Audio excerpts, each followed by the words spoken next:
एक हो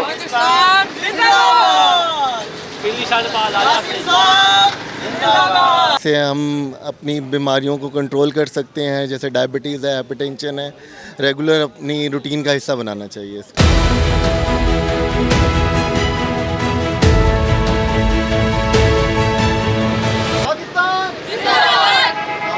साइकिलिंग को फ़रोग देना चाहिए, लोग ज़्यादा से ज़्यादा साइकिल को यूज़ करें, स्पेशली जो छोटे मोटे काम है वो तो कम से कम साइकिल पे होने चाहिए।